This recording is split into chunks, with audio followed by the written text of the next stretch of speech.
ሰላም ቤተሰብ ደህና ድኹም? ኣነ ሰላም እየ እግዚአብሔር ይመስገን። ሃም ሰላምኩም ድማ ሰላምትኩም መዓልቲ ተስፋየ ጓዕ ድማ ብሰላም መጻኹም ለበለይ ትብላልኩም ሓደስኩም ሰብስክራይብ ነበራትኩም ላይክ ኮሜንት ላገበርኩም መበርታዕኩም ኣይፈለኒ ስለል ትገብሩለይ ኣዝየ ካብ ልበላ መስክርኩም ማዓንቲ ኣዝያ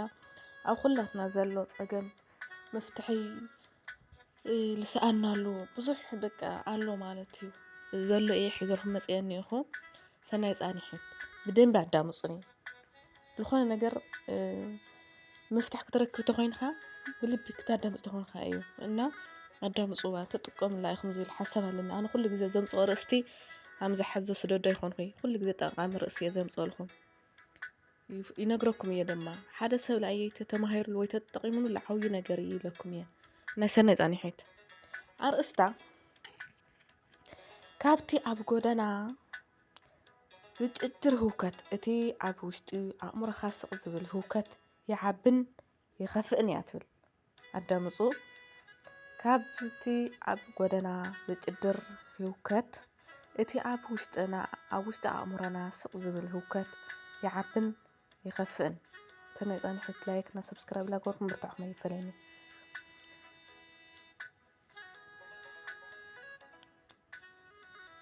እዚ ጠቕሽናዮ ዘለና ጥቕሲ ኣዝዩ ዓሚቕን ንህይወት ወዲ ሰብ ኣብ ውሽጣዊ ስምዕታቱ ኣእምራዊ ሰላምን ተመርኪዙ ዝተፃሓፈ ሓቂ እዩ። እቲ ኣብ ደገ ዝስማዕ ጭራሕ መራሕን ናዕብን ግዝያዊ ክኸውን እንከሎ እቲ ኣብ ውሽጢ ኣእምሮ ዝፍጠር ስቕ ዝብል ህውከት ግን ንመላእ ህይወትና ከጽሉ ዝኽእል ሓደገኛ ሓይሊ ኣለዎ። ነዚ ጥቕሲ እዚ መሰረት ብምግባር ንኡስ ኣርእስቲ ብምሃብ 10 ሰፊሕ ነጥብታት ከምዚ ዝስዕብ ኣቕሪብና ኣለና። ሓደ ስቕታ ኩሉ ግዜ ሰላም ማለት ኣይኮነን። ስቕታ ኩሉ ግዜ ሰላም ማለት ኣይኮነን። ሓደ ሰብ ስቕ ስለ ዝበለ ጥራይ ሰላም ኣለዎ ማለት ኣይኮነን። እቲ ዝኸፍአ ኩናት ዝካየድ ኣብቲ ሰብ ዘይርአይን ዘይስማዕን ናይ ኣእምሮ ባይታ እዩ። እቲ ኣብ ውሽጡ ዝተሓብአ ናይ ሓሳባት ህውከት ኣብቲ ዓውደ ባርጭ ዝፍጠር ህውከት ንላዕሊ ንነብሲ የዳኽምን የሕልልን። ስለዚ ውሽጣዊ ህውከትካ ንምፍዋስ ቀዳምነት ክትህቦ ይግባእ። ካልኣይ ኣእምሮ ፀቕጢ ከም ስልጡን ጸላኢ እቲ ኣብ ጎደና ዝጭድር ሰብ ማንነቱ ይፍለጥ እዩ። ክትሓድመሉ ወይ ክትከላኸለሉ ትኽእል ኢኻ። እቲ ኣብ ውሽጢ ኣእምሮኻ ዝጭድር ህውከት ግን ስልጡን ጸላኢ እዩ። ብውሽጢ እናበልዐካ ንመንፈስካ እናዳኸመ ንሓጎስካ እናሰረቐ ዝነብር ሕዱር ሕማም እዩ። ሳልሳይ ውሳነታትካ ኣብ ትሕቲ ጽልዋ ውሽጣዊ ህውከት ኣእምሮኻ ብጭንቀትን ብዘይተሰርዑ ሓሳባትን ተዋሒጡ እንከሎ ትኽክለኛ ውሳነ ክትውስን ኣይትኽእልን ኢኻ። እቲ ስቕ ዝበለ ህውከት ንራእይኻ የደምዝዞ ንሓቅታት ከም ብዘይርኢ ይገብረካ። ጽሩይ ኣእምሮ ምስ ዝህልወካ ጥራይ እዩ ትኽክለኛ ናይ ህይወት መኣዝንን ክትሕዝ ዝትኽእል።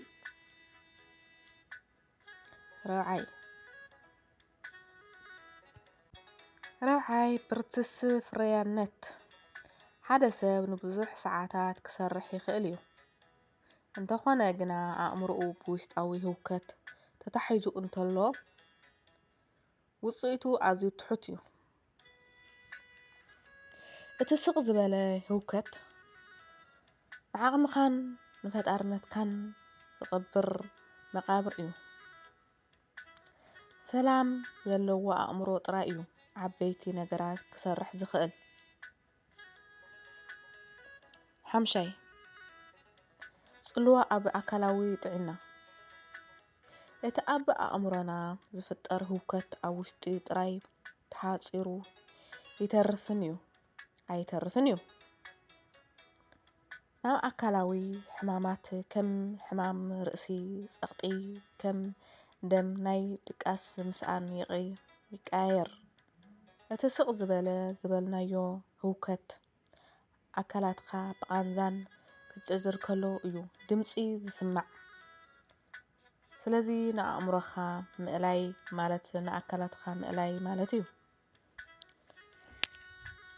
6 ሰላማዊ ዝምድናታት ንምስራት ኣብ ውሽጥና ሰላም እንተዘይሃልዩ ምስ ሰባት ሰላማዊ ዝምድና ክህልወካ ኣይኽእልን እቲ ኣብ ውሽጥኻ ዘሎ ህውከት ንሰባት ብጥርጣሬ ብሕርቃን ወይ ብቕንኢ ክትሪኦም ይገብረካ ውሽጣዊ ህውከትካ ምስ ኣሰርካዮ ጥራይ ኢኻ ንሰባት ክተፍቅርን ክትቐበልን ትኽእል 7 ሓይሊ ምቁጽጻር ሓሳባት ጎደና ክጭድር ከሎ ማዕጾኻ ዓጺኻ ክትዕርፍ ትኽእል ኢኻ ኣእምሮኻ ክጭድር ከሎ ግና ናበይ ክትሃድም ትኽእል እቲ እንኮ ፍታሕን ሓሳባትካ ምቁጽጻርን ምእዛዝን እዩ ኣእምሮኻ ከም በዓልን ዝበቐላ ኣትክልቲ ዘይኮነሲ ከም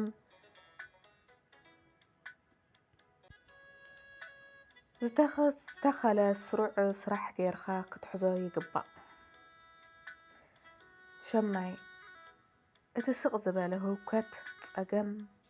ጸማም ኣይኮነን ብዙሕ ግዜ ውሽጣዊ ህውከትና ብስቕታ ክንሓብኦ ንፍትን ኢና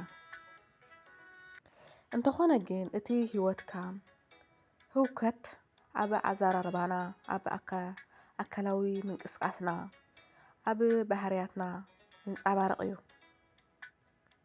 ስቕ ዝበለ ክበሃል ከሎ ንዓኻ እምበር ንጥፍኣትካ ግን ዓው ኢሉ እዩ ዝሰርሕ 9 መንፈሳዊ ድቀት መንፈሳዊ ህይወት ዝቐትል እቲ ኣብ ውሽጢ ዝፈጥር ናይ ምጥርጣሬ ተስፋ ምቑራጽ ህውከትን እዩ ምስ ፈጣሪኻ ክትራኸብ ጸጥታን ምስትንታንን የድልየካ ውሽጣዊ ህውከት ከም ማዕበል ባሕሪ ንፋስን መንፈስካ ይርብሾ 10 ምፍዋስን ዳግማይ ህንጸትን እቲ ዝዓበየ ዓወት ካብቲ ኣብ ደገ ዘሎ ጫውጫውታ ምህዳም ዘይኮነሲ ነቲ ኣብ ውሽጥኻ ዘሎ ህውከት ስነ-ስርዓት ምትሓዝ እዩ እዚ ድማ ብጸሎትን ብምምካር ብምንባብ መጽሓፍ ብምንባብን ጽቡቕ ብምሕሳብን ይጥጥዕ ውሽጥኻ ምስ ሰክን ኣብ ማእከል ዝዓበየ ጥራሕ መራሕ ጎደና እኳ ሰላም ክትረክብ ትኽእል ኢኻ መደምደምታ ገሰጽ መልእኽቲ ኦ ወዲ ሰብ ኣብ ደገ ንዝኾነ ህውከት ክትቃላሕ መፍትሒ ከድልየን ከለኻ ስለምንታይ ነቲ ኣብ ውሽጥኻ እናማዕበለ ዝነበረ ዘሎ ስቕ ዝብል ንዓብዪ መደምደምታ ክደግመልኩም እየ መደምደምታ ገሳጺ መልእኽቲ ኦ ወዲ ሰብ ኣብ ደገ ንዝኾነ ህውከት ክትቃለስን መፍትሒ ክትደልይን ከለኻ ስለምንታይ ነቲ ውሽጥኻ ናበልዐ ዝነብር ዘሎ ስቕ ዝበለ ንዓብዪ ዕሽሽ ትብሎ ንውሽጥኻ ኣጽርዮ ንሓሳባትካ ስርዓት ኣትሕዞ እሽዑ ጥራይ ኢኻ ናይ ሓቀኛ ሰላም ጣዕሚ ክትፈልጦ ትኽእል ውሽጣዊ ሰላም ሃብቲ እዩ اياتل ماتنا لمعنتي أزيا ጠቃሚትን ብጣዕሚ ኣብ ኩላትና ዘላ ኣርእስቲ እያ እዚ ኩላትና ንፈልጦ ሓቂ እዩ ኣጋጣሚ ኮይኑ ድምፀይ ትሕትኩም ክኾን ክኽእል እዩ ግደ ቅረይታ ነገር ግን እዛ ኣርእስቲ እዚኣ ብጣዕሚ እያ ከባድ ብጣዕሚ ኣብ ኩላትና ዘላ እያ ምክንያቱ ብዙሕ ግዜ ኣእምሮን ስቕልሉ ሰባት ብዙሕ ፀገም ኣለዎም ኣብ ውሽጦም ኣነ በዘወይ ሰላም ክረክብ ኢለ ኣብ ውሽጠይ ኣይሕድርን ንምንታይ ኣይፈቱይ ዝኾነ ሰብ እኳ ንእሽቶ እንተቀይምኒ ዋላ ሓዲግናዮ ዋላ ብዙሕ ግዜ ገርና ዘላቀየመኒ ነገር እየ ዝነግሮ ንምንታይ ውሽጠይ ሰላም ኮይነ ክሕድር እየ ዝደሊ ውሽጠይ ክድቅስ ክቃስን ስለ ዝደሊ በቃ ተናጊረ እየ ዝሓርፍ ማለት እዩ እንድሕር ሰላም ዘይብለ ግን ብስሩ እየ ዘይድቅስ ምስ ዝኾነ ሰብ ተዋኢሰ ይሓድር ምስ ዝኾነ ሰብ በቃ ምንም ነገር ማለት ኣይፈቱይ ማንም ሰብ ኣይፈትኒ ግን ኣነ በቃ ብውሽጠይ መሓዝ ኣይፈቱይ ንምንታይ በቃ ብጣዕሚ ዝርብሸኒ በቃ ሰላም ኮይነ ክድቅስ ተኮይነ በቃ ከማይ እና ብዙሕ ሰባት ኣሎ ሓደ ብናዕልና ነምጾ ጣጣ ውሽጣትና ንኣእምሮ ህውከት እኮ ብጣዕሚ ይከቢድ ብዚ ትሕኩመ ይትኽእል በዚ ተሓርጎ ይትኽእል ምስ ሰብ ሃምዚ ተጻሓፈ ወይ ለነውኹሞ በቃ ህውከት ካብ ብዙሕ ነገር እዩ ዝባላሽወካ ማለት እዩ ኣእምራዊ ጥዕና በቃ ሰላም ካትስእን በቃ ብዙሕ ማለት እና ኣነ ብጣዕሚ ተመስጥ ኢለ እያ ነይበያ ተመስጥ ኢለ ተማሂረላ ማለት እዩ ማለት ኣነ ኣበይ ድሓን እግዚአብሔር ይመስገን ግን ብዙሕ ሰባት ትርኢ ማለት እዩ በተለይ ዝኾነት መሓዛይ ነይራ በቃ ለኣየ ዘኪረ ማለት እዩ ሳሕ እዚ ኣይትናገር ግን በቃ ሰላም ኣይትረክብ ኣይትድቅስ በቃ ውሽጣ ብዙሕ ነገር ምስ ሓሰብስ ምስ ተጨነቀት በቃ ብዘህውከት ማለት እዩ በቃ ዝረብሒ ዘይረብሒ ትህወክ በቃ ስልኻ በቃ ኣይትድቅስ ብስሩዕ ትድቅስ እና ክብራት ቤተሰብ ኣሕዋትና መፍትሒኡ ክሳብ መፍትሒ የቕርበልኩም እኒአኹ ተማሂርኩም ሸር ገይርኩም ሰብስክራይብ ገይርኩም ተማሃሩላ ኣበራትዑኒ ለኣየ እውን ማለት እዩ ተገዲሰን ተዳኺመ ዘምፅእ ኣለኹ ቀሊል ነገር ኣይኮነይ ድቃሰይ ሓዲገ እየ ዘምፅእ ኣለኹ ማለት እዩ ንኣኹም ጠቕመኩም እያ ኢለ እየ እምበይ ኣነ ኣለኪስ ባዚ ኮይኑ ኣዳዓውቼ ባዚ ኮይኖም ንምምፃእ ቀሊል እዩ እሱ እውን እዩ ለኣየ ዝረአየለይ ግን ደሞ ኣምቲ ነገርኩኩም እዩ ጠቃሚ ነገር ከምፅእ ስለልደሊ ኣእምሮይ ልመልአለይ ዝገብር ስለልደሊ እና